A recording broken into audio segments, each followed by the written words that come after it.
अस्सलाम वालेकुम प्यारे बच्चों, कैसे हैं आप। उम्मीद है आप सब खैरियत से होंगे। आपने अपने कल के लेक्चर की वीडियो को देखा होगा, अपना काम अच्छे से याद भी किया होगा और अपना होमवर्क भी किया होगा। आज हमने 26/8 का काम शुरू करना है। काम शुरू करने से पहले हम इल्म इज़ाफ़े की दुआ पढ़ेंगे, रब्बी ज़िदनी इल्मा। अब हम अपनी आज की डायरी देखते हैं। लेसन है हमारा a heaven on earth. SLO scan factual information from the text and answer short questions. Student task page number 61 IV. Grammar make simple SVO sentences. Homework page number 58 question 2. Reading the नीलम से लेके अर्थ तक।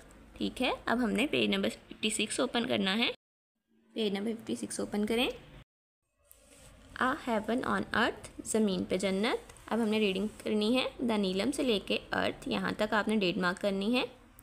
The Neelam valley is one of the beautiful places in Azad Kashmir.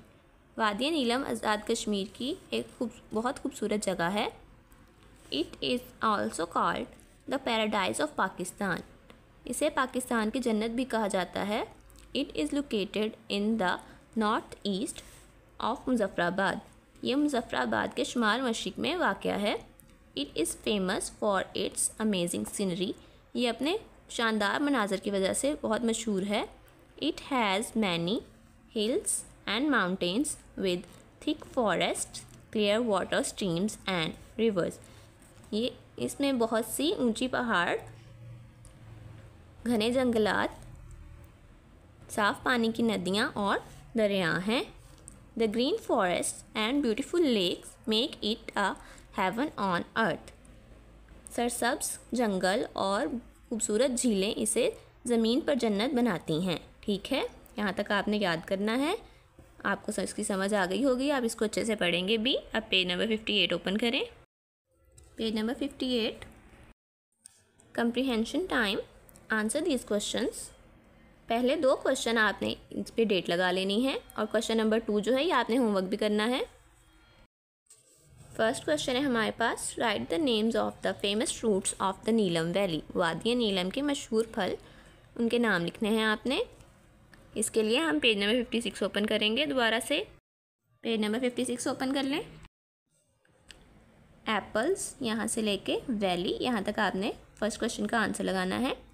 Apples, apricots, walnuts and plums are the some of the famous fruits of this valley.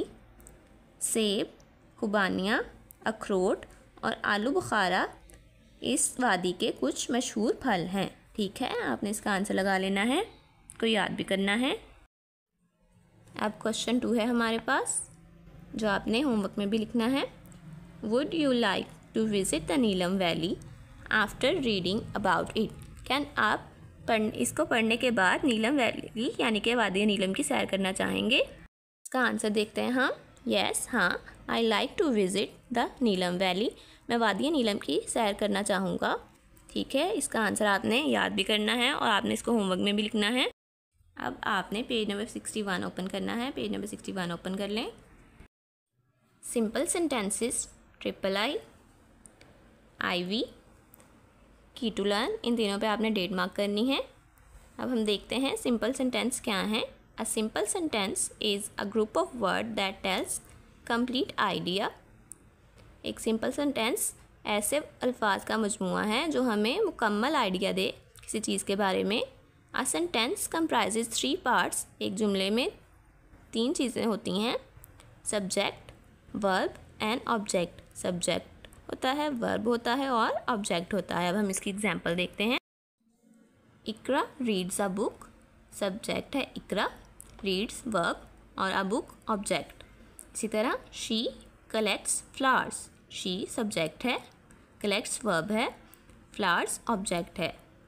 They play cricket, they subject है, play verb है और cricket object है। ठीक है, इसी तरह हमने point IV देखना है। अब right 3 sentences using the SVO pattern.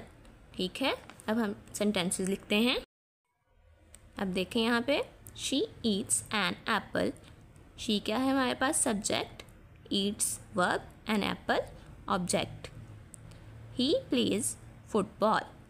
He subject plays verb football object. Mother cooks food. Mother subject है, cooks verb है और food क्या है, object. ठीक है, इसी तरह आपने अच्छे से इनको याद करना है। उम्मीद है आपको आज के लेक्चर की समझ आई होगी। अपना काम अच्छे से करेंगे, अपना होमवर्क भी आपने अच्छे से करना है और हमें KPS पोर्टल पे सेंड भी करना है।